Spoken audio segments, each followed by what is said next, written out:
ಕೋಟೆನಾಡಿನಲ್ಲಿ ಮಾಜಿ CM BS Yediyurappa ಅಭಿಮಾನೋತ್ಸವ. Yediyurappa ಅವರ ರಾಜಕೀಯ ಜೀವನಕ್ಕೆ ಟೋಟಲ್ 50 ವರ್ಷದ ಸಂಭ್ರಮ.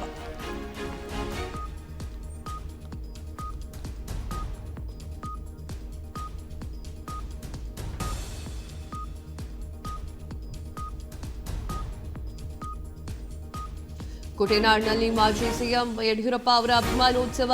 ಯಡಿಯೂರಪ್ಪ ಅವರ ರಾಜಕೀಯ ಜೀವನಕ್ಕೆ 50 ವರ್ಷಗಳ ಸಂಭ್ರಮ. ಮಾಜಿ ಸಿಎಂ ಯಡಿಯೂರಪ್ಪ ಉತ್ಸವದಲ್ಲಿ ಚಾಣಕ್ಯನಾಗಿ ಭಾಗಿಯಾಗಿರುವಂಥದ್ದು. ಯಡಿಯೂರಪ್ಪ ಅಭಿಮಾನೋತ್ಸವಕ್ಕೆ ಅಮಿತ್ ಶಾ ಅತಿಥಿ. ಉತ್ಸವಕ್ಕೆ ವಿದೇಶದಿಂದ ಆಗಮಿಸಿದಂತಹ ಯಡಿಯೂರಪ್ಪ ಅಭಿಮಾನಿಗಳು. ಯಡಿಯೂರಪ್ಪ ಅವರ ಪುಸ್ತಕ ಬಿಡುಗಡೆ ಮಾಡಿದಂತಹ ಅಮಿತ್ ಶಾ ಕಮಲ ಅರಳಿದ ಕತೆ ಹಾಗೂ ಸಾಧನಾ ಶಿಖಾರಿ ಪುಸ್ತಕ ಬಿಡುಗಡೆ. ಬಿಜೆಪಿ ನಾಯಕರಿಂದ ಯಡಿಯೂರಪ್ಪ ಅವರ ಗುಣಗಾನ. ಸಾಗರೋಪಾದಿಯಲ್ಲಿ ಹರಿದು ಬಂದಂತಹ ಯಡಿಯೂರಪ್ಪ ಅವರ ಅಭಿಮಾನಿಗಳು. ಎಸ್ ವೀಕ್ಷಕರೇ, 10 ಲಕ್ಷಕ್ಕೂ ಅಧಿಕ ಜನ ಸೇರ್ಕೊಂಡಿದ್ರು. ಸಾಕಷ್ಟು ಲಿಂಗಾಯತ ಸಮುದಾಯಗಳ ನಾಯಕರು ಕೂಡ ಸೇರ್ಕೊಂಡಿದ್ರು. ಹಾಗೆ ಸ್ವಾಮೀಜಿಗಳು ಕೂಡ ಸೇರ್ಕೊಂಡಿದ್ರು. ಬಿಜೆಪಿಯ ರೆಬಲ್ ಬಣವೂ ಕೂಡ ಅಲ್ಲಿತ್ತು. ಹಾಗೆ ಕೇಂದ್ರದಿಂದ ಸಾಕಷ್ಟು ಜನ ಅತಿಥಿ ಬಂದಿದ್ರು. ಅದರಲ್ಲಿ ಅಮಿತ್ ಶಾ ಅವರು ಬಂದು ಉದ್ಘಾಟನೆ ಮಾಡಿದ್ದು ಬಹಳ ಸಂಭ್ರಮವಾಗಿತ್ತು. ಯಡಿಯೂರಪ್ಪ ಅವರಿಗೆ ಶಾಲನಾ ಹಾಗೆ ಸನ್ಮಾನಗಳನ್ನು ಕೂಡ ಮಾಡಲಾಗಿದೆ.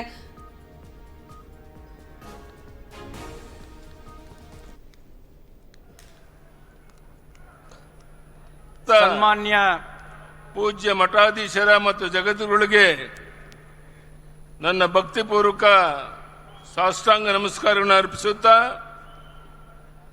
Honorable Home Minister Shri Amit Shah ji and I beloved people of Karnataka, this day is not a celebration of an individual.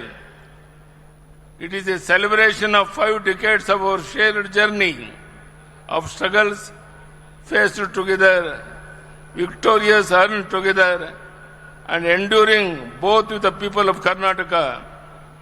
From the streets of Shikaripura to the steps of Vidhana Saudha, my journey has been shaped by the tireless efforts of our Karyakartas and the blessings of our farmers.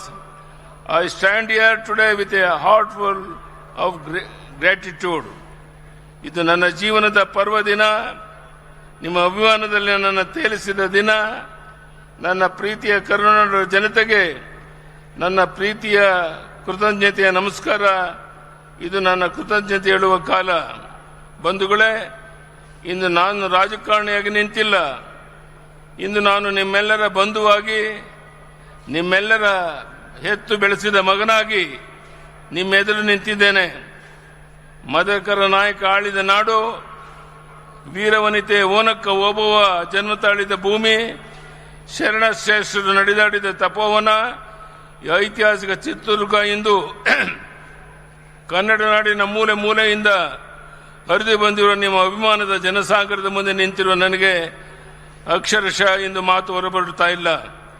50 ವರ್ಷಗಳು ನಿಮ್ಮೊಂದಿಗೆ ಕಳೆದ ಸಂದರ್ಭವನ್ನು ಈ ರೀತಿ ಅಭಿಮಾನದ ಹೊಳೆಯಲ್ಲಿ ನನ್ನನ್ನು ತೋರಿಸಿ ಸರಳಗರ ಪಡುತ್ತಿರುವುದಕ್ಕೆ ನಾನು ಜನ್ಮಾಂತರಕ್ಕೂ ನಿಮಗೆ ಋಣಿಯಾಗಿದ್ದೇನೆ. ಎಷ್ಟೇ ಕಾರ್ಯದ ಒತ್ತಡವಿದ್ದರೂ ಸಹ ಇಂದಿನ ಕಾರ್ಯಕ್ರಮದಲ್ಲಿ ಭಾಗವಹಿಸಲು ಆಗಮಿಸಿರುವ ಸರ್ದಾರ್ ವಲ್ಲಭಭಾಯ್ ಪಟೇಲ್ ನಂತರ ದೇಶ ಕಂಡ ದಿಟ್ಟದೆಯ ಗೃಹ ಮಂತ್ರಿ ಅಮಿತ್ ಶಾ ಅವರು ಇಲ್ಲಿ ಬಂದು ಕುಳಿತಿರುವ ನಮ್ಮೊಂದಿಗಿರುವ ಈ ಕ್ಷಣ ದುರ್ಗದ ನೆಲದಲ್ಲಿ ಅವರೊಬ್ಬ ವೀರ ಮದಕರಿ ನಾಯಕನಂತೆ ಕಂಗೊಳಿಸುತ್ತಿದ್ದಾರೆ.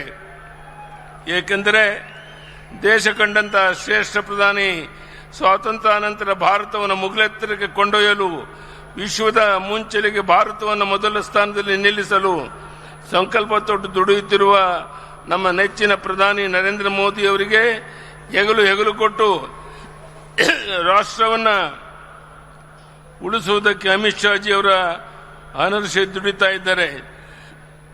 ಇಂದು ಪಶ್ಚಿಮ ಬಂಗಾಳದಂಥ ಬೃಹತ್ ರಾಜ್ಯ ನುಸುಳುಕೋರರ ಹಾವಳಿಯಿಂದ ಭಾರತಕ್ಕೆ ಸವಾಲಾಗಿ ಪರಿಣಮಿಸಿತ್ತು. ಕಳೆದ 3-4 ದಶಕಗಳಿಂದ ಅಲ್ಲಿ ಮುಕ್ತ ಮತ್ತು ನ್ಯಾಯ ಸಮ್ಮತ ಚುನಾವಣೆ ನಡೆದಿರಲಿಲ್ಲ. ಅಂತ ಪಶ್ಚಿಮ ಬಂಗಾಳದಲ್ಲಿ ಹಿಂದೆಂದೂ ಕಾಣದಂಥ ಚುನಾವಣೆಯನ್ನು ಯಶಸ್ವಿಯಾಗಿ ನಡೆಸಿರುವುದು ಕೇವಲ ಪ್ರಜಾಪ್ರಭುತ್ವ ಜಯವೇ ಅಲ್ಲ, ಭಾರತದ ವಿಜಯ ಎಂದು ಜಗತ್ತಿಗೆ ಸಾರಿದ ಪ್ರಧಾನಿ ನರೇಂದ್ರ ಮೋದಿ ಅವರು ಅಮಿತ್ ಶಾಜಿ ಅವರ ಜೋಡಿ ಶಕ್ತಿ ಶತಕೋಟಿ ಭಾರತೀಯರಲ್ಲಿ ರೋಮಾಂಚನ ತರಿಸಿದೆ. ಇಲ್ಲಿ ಕುಳಿತಿರುವ ಈ ಜನಸಾಗರದ ಪರವಾಗಿ ಪ್ರಧಾನಿ ನರೇಂದ್ರ ಮೋದಿಯವರಿಗೆ ಹಾಗೂ ಅಮಿತ್ ಶಾ ಅವರಿಗೆ ಕರ್ನಾಟಕದ ಜನತೆಯ ಪರವಾಗಿ ನಾನು ಹೃದಯ ತುಂಬಿ ಅಭಿನಂದನೆಯನ್ನು ಸಲ್ಲಿಸುತ್ತಿದ್ದೇನೆ. ಇಂದು ಅಭಿಮಾನೋತ್ಸವದಲ್ಲಿ ಭಾಗವಹಿಸಲು ಆಗಮಿಸುತ್ತಿರುವ ಅಮಿತ್ ಶಾ ಅವರು ಕೇವಲ ನನ್ನ ಅಭಿನಂದನೆಗಷ್ಟೇ ಬಂದಿಲ್ಲ. ಈ ದೇಶ ಸುಭದ್ರವಾಗಿದೆ. ದೇಶಕ್ಕೆ ಎದುರಾಗುವ ಯಾವುದೇ ಒಳಗಿನ ಅಥವಾ ಹೊರಗಿನ ಸವಾಲುಗಳನ್ನು ನಾವು ಅತ್ಯಂತ ಕಠಿಣ ಕ್ರಮಗಳಿಂದ ಸೆದೆಬಿಡುತ್ತೇವೆ ಎಂಬ ಸಂದೇಶವನ್ನು ನೀಡಲು ಬಂದಿದ್ದಾರೆ. ಪ್ರೀತಿಯಿಟ್ಟು ಬಂದಿರುವ ಅವರಿಗೆ ನಾನು ಕೃತಜ್ಞತೆ ಸಲ್ಲಿಸುತ್ತೇನೆ.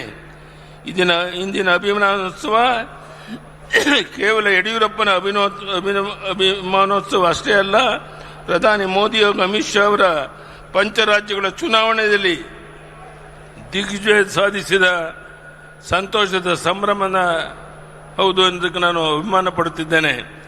ಇಂದಿನ ಕಾರ್ಯಕ್ರಮದಲ್ಲಿ ನಾಡಿನ ಮೂಲೆ ಮೂಲೆಗಳಿಂದ ಬಸವಾದಿ ಶರಣರ ಸಾಧು ಸಂತರು, ಮಠಾಧೀಶರು, ಅರಚರ ಕುರುಮೂರ್ತಿಗಳನ್ನು ಆಶೀರ್ವದಿಸಿ ನಮ್ಮ ಪ್ರೀತಿ ವ್ಯಕ್ತಪಡಿಸಿ ಬಂದಿದ್ದೀರಿ. ಅವರೆಲ್ಲರಿಗೂ ನಾನು ಹೃದಯ ತುಂಬಿ ಅವರ ಪಾದಾರ ಬಿಂದುಗಳಿಗೆ ಭಕ್ತಿಪೂರ್ವಕ ನಮಸ್ಕಾರ ಸಲ್ಲಿಸುತ್ತಿದ್ದೇನೆ.